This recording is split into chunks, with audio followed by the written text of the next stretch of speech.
You know how everyone online argues about what the best weapon classes in video games are? Swords always win the popularity contest, but in actual medieval life, the warhammer was basically the vicious underdog. Picture a baseball bat with a metal spike, custom made to ruin someone's day, no epic swirl or fancy scabbard required. Let me show you what I'm talking about. When people picture medieval warfare, the sword often takes center stage. Popular imagination is filled with knightly longswords or curved sabers, leaving other arms neglected. Among these overlooked implements stands the warhammer, a humble yet devastating weapon that shaped battlefields long before guns took over. Though overshadowed in modern media and pop culture, the warhammer's effectiveness against armor and its adaptability in diverse close combat situations made it a crucial part of medieval arsenals. In an era when heavily armored knights stalked the field, the sword, while iconic, wasn't always the easiest means of penetration. Plate armor evolved to withstand slashes and stabs, urging weapon designs to focus on concentrated impact. That's where the warhammer excelled. Smaller than you might expect, these tools delivered blunt trauma through a hammerhead or spiked beak, capable of denting, piercing, or hooking plate and mail. Coupled with the ability to hook limbs or tear away shields, the warhammer gained serious traction among foot soldiers and knights alike. This video will explore how warhammers emerged, how they adapted to armor's rise, their usage on the battlefield, the variants that existed,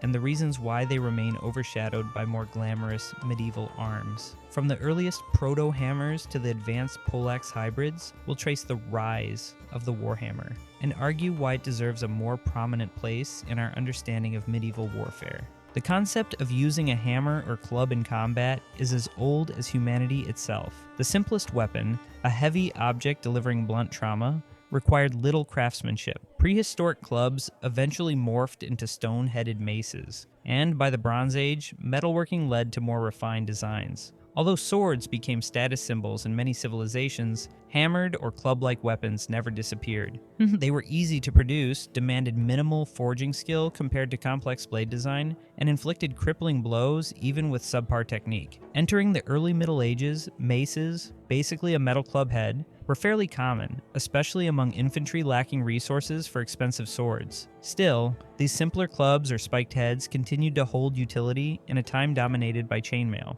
The warhammer specifically, distinguished by a small, focused striking face, and frequently a spiked or beaked back, took longer to flourish. Initially, chainmail's design reduced the threat of slashes, but it remained susceptible to penetrative or blunt trauma. Maces and early hammers found success in such a role, but had not yet overtaken swords in prestige. The major turning point for the warhammer and other blunt force weapons arrived in the high to late Middle Ages with the rise of plate armor. Traditional swords, especially if lacking a stiff thrusting point, struggled to breach advanced steel plates. Meanwhile, even if a warhammer's direct strike didn't pierce the plate, it could transfer enough kinetic energy to cause internal injuries. Additionally, hammers with a pick-like backspike, sometimes referred to as a bec de corbin in French, could puncture or wedge into plate joints. Thus, as armor improved from the 13th century onward, blacksmiths designed more specialized warhammers, setting the stage for their golden age in later medieval warfare. A typical medieval warhammer features a short to medium shaft, wooden or metal reinforced, roughly 0.5 to 1 meter in length. The head has two primary striking facets. The hammer face,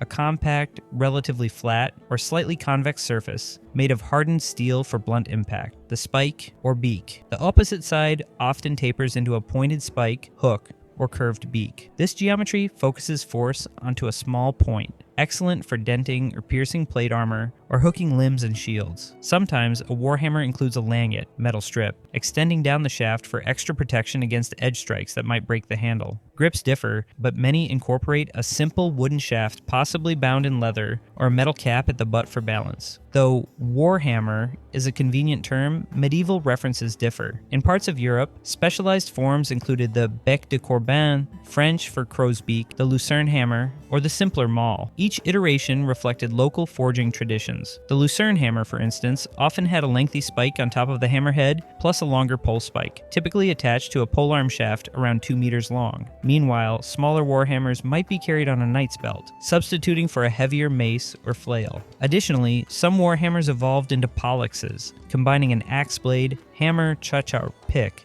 and a top spike. The lines between an axe, hammer, and pick-based polearm could blur, but the principle applying concentrated blunt or piercing force, remained consistent. While swords offered better reach in the form of long swords or quick side cuts, the hammer capitalized on impact and armor penetration. This synergy of blunt trauma plus a hooking gao chavriao piercing option set the warhammer apart from single-purpose arms. For an era where knights layered steel plates over mail, such a specialized design was crucial on many battlefields. In close combat, speed and maneuvering around an opponent's defenses mattered greatly. A warhammer user could exploit grappling range to land a damaging blow, if an enemy knight had superior reach with a longsword.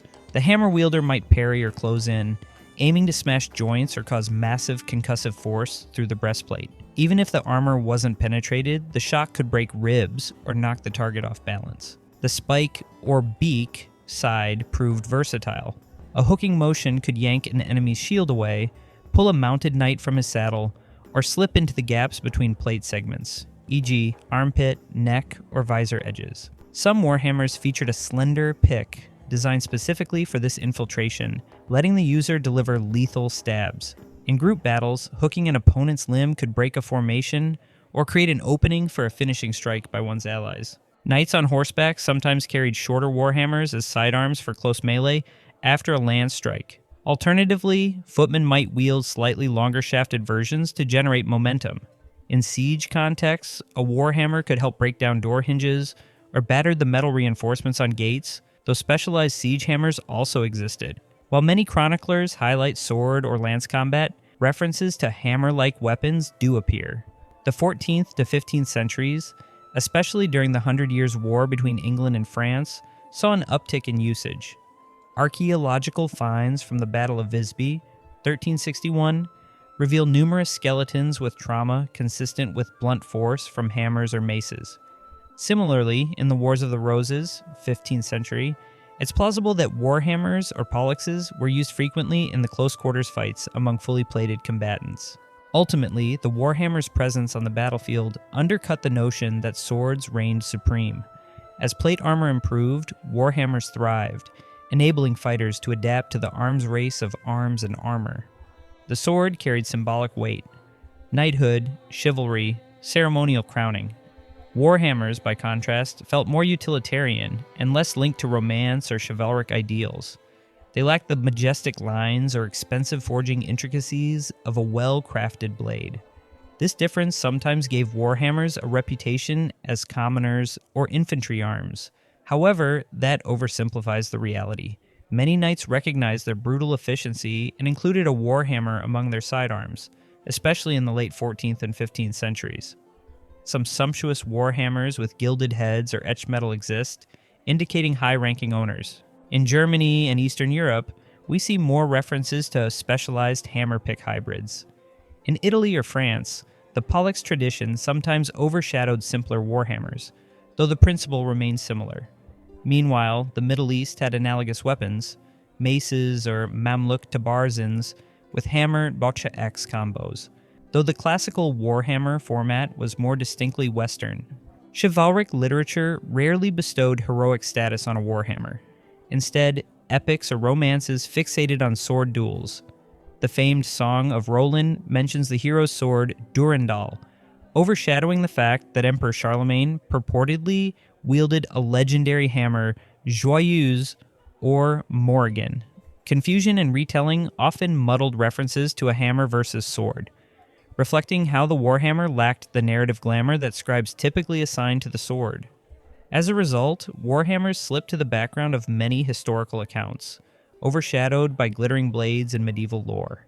Yet on gritty battlefields, pragmatic knights and footmen well knew the warhammer's destructive capacity. If one's aim was to incapacitate or kill a fully armored foe, a well-aimed hammer strike was far from peasant. It was a rational, lethal choice for warriors who valued results over romantic flair. One potent variant bridging the warhammer concept is the polex, often about 5 to 6 feet long, topped with a triple threat: a hammer face or an axe blade on one side, a pick or spike on the other, and a spear-like point on top.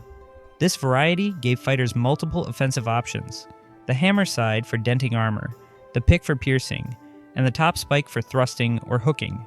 Favored in the 14th and 15th centuries, pollexes featured strongly in knightly judicial duels and serious battlefield engagements, especially among foot knights wearing plate harness. Translated as crow's beak or falcon's beak, these French-named weapons basically were warhammers with slender, curved picks, reminiscent of a bird's beak.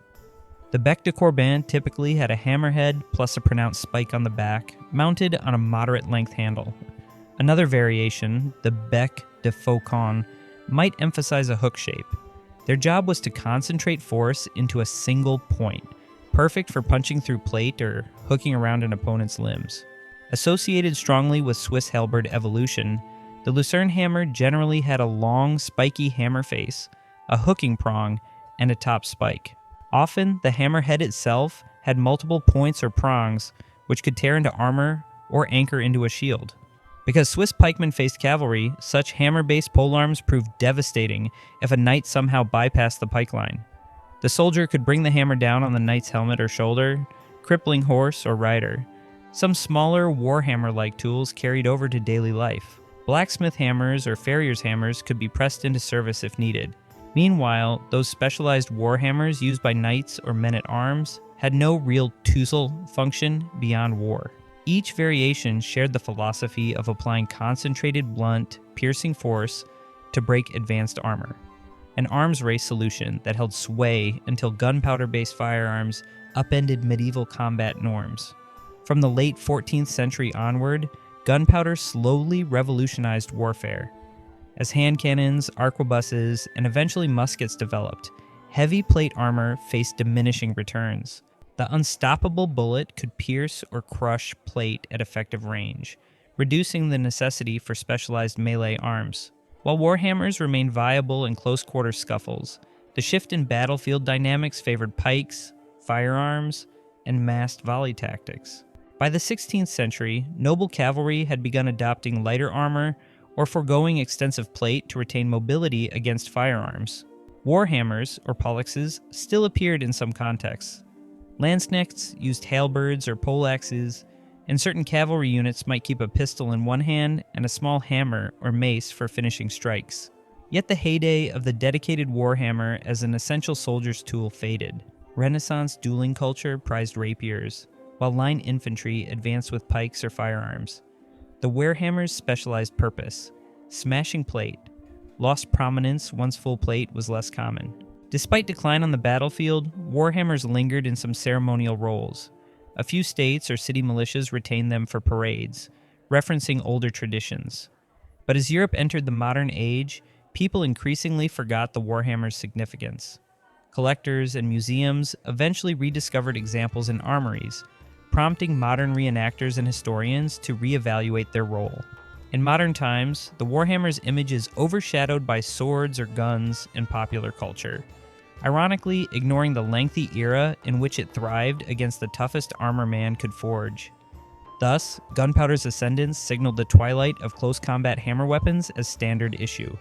Yet for centuries prior, the warhammer reigned as a lethal equalizer in the face of unstoppable plate armor, shaping medieval warfare in ways modern audiences rarely appreciate. Today, if Warhammer is mentioned, many think of the tabletop fantasy game Warhammer or related video games, Warhammer 40K, etc. These franchises revolve around futuristic or high fantasy settings, overshadowing the historical Warhammer's existence. Pop culture also depicts massive hammers swung by heroes in fantasy realms, reminiscent of Thor's Mjolnir from Norse myth. These fictional portrayals often amplify size to unrealistic extremes, making real historical warhammers look modest. In role-playing games or fantasy fiction, swords usually hog the spotlight, while hammers, if present, appear comedic or less refined. The historical warhammer, by contrast, was compact, efficient, and precisely the style of weapon a practical soldier might carry to unhorse or incapacitate heavily protected foes. The notion that a warhammer was unwieldy or barbaric does a disservice to the nuanced forging and tactical skill it required. In recent decades, medieval combat reenactors and historical European martial arts, HEMA, practitioners have begun to reintroduce the warhammer's techniques. They explore hooking maneuvers, half-handed grips for more control, and the interplay between hammer strikes and grappling. These demonstrations reveal that historical Warhammer fighting was dynamic, targeting vulnerable armor spots, using the spike for hooking, and employing footwork just as refined as any sword combat. Hence, while modern media often depicts swords, axes, or giant fantasy hammers overshadowing the historical Warhammer, enthusiasts and scholars are re-emphasizing the real story, that the Warhammer was an elegant engineering response to the challenges of the late medieval battlefield. Freed from the myth that it was a brutish tool, the Warhammer emerges as a cunning weapon of precision in armor-based warfare. Medieval arms scholarship often highlights swords, be it the longsword, arming sword, or rapier. Noble symbolism, craftsmanship, and ceremonial use of the sword captured chroniclers' imaginations. Warhammers and maces, while recognized, rarely gained the same romantic mystique. They appear in margin references or in descriptions of mere foot soldiers, overshadowing the role they played in knightly or men-at-arms equipment. Yet the Warhammer's presence is consistently proven in museum collections, effigies, and battlefield finds. Modern depictions sometimes show knights dueling with longswords in heroic stances. Reality suggests that a late medieval knight might well drop or sheath his sword to draw a warhammer or poleaxe when confronting similarly plate-armored foes. Contemporary fight manuals, like those by Hans Talhofer or Fiore de Liberi, depict poleaxe duels in detail, highlighting that hammer or pick heads were integral to advanced knightly combat. By ignoring this, we miss an entire dimension of medieval fighting culture. From a design standpoint, the Warhammer's cunning geometry deserves admiration. The compact hammer face, balanced with a pointed beak, exemplifies engineering adapted to battlefield developments. With armor at its peak, small, high-impact heads replaced broad edges. The synergy of metal and wood, plus the addition of metal strips, langets, to protect the shaft, showcases a refined approach to functional weapon craft. This was no brutish lump of metal. It was a specialized tool shaped by centuries of arms races. Granting the Warhammer the attention it deserves can shift how we interpret medieval warfare. Reenactors or historians can glean new insights on how real fighters overcame late medieval armor. Tactics of hooking, pulling, or focusing blunt trauma might reinterpret certain historical battles or personal combats. Meanwhile, a deeper look at Warhammers fosters an appreciation for the interplay between technological progress, plate armor, and the rapid arms adaptation that followed. Thus, beyond overshadowed footnotes, the Warhammer stands as a prime illustration of how medieval warriors innovated to stay lethal, weaving cunning metalwork and close combat skill into a weapon that remains formidable even in hindsight. The medieval Warhammer traces its lineage from basic blunt force implements to meticulously crafted weapons designed to meet the challenge of advanced armor. Throughout the High and Late Middle Ages, as plate harnesses grew in sophistication, the Warhammer rose to match them blow for blow, literally. Its relatively small striking head delivered immense pressure on contact, sometimes crippling a fully armored knight in ways that a sword's broad slash could not. Yet for all its battlefield prominence, the Warhammer remains overshadowed in modern perception. Swords dominate chivalric tales, and popular culture rarely devotes equal time to the subtle efficiency of the hammer. Only in specialized references, like historical combat treatises or certain museum armory collections, do we see glimpses of its central role. The Warhammer's pick, or beak, side, designed for hooking and armor penetration, reveals the keen strategic logic of medieval arms design. Find a weapon capable of focusing brute force exactly where it can disable even the mightiest opponent. In many ways, the Warhammer story parallels the arms race of the period, bridging the gap from early chainmail to the twilight of plate armor, right up until firearms changed the nature of warfare. Recognizing the Warhammer's significance challenges conventional sword-centric narratives. It reminds us that knights and foot soldiers alike possessed a diverse arsenal, each piece carefully tailored to the realities of the battlefield. So, as we reflect on the Middle Ages, and we must if we wish to fully grasp the evolution of warfare, the Warhammer deserves more than a passing glance. It represents the practical, gritty side of medieval combat, an unromantic but devastatingly effective weapon shaped by the era's relentless push for martial advantage. Perhaps next time we imagine a knight riding into battle, we should picture not only a sword, but also the hammer quietly hanging from his belt, waiting for the moment when crushing power, not elegant steel, holds the key to victory.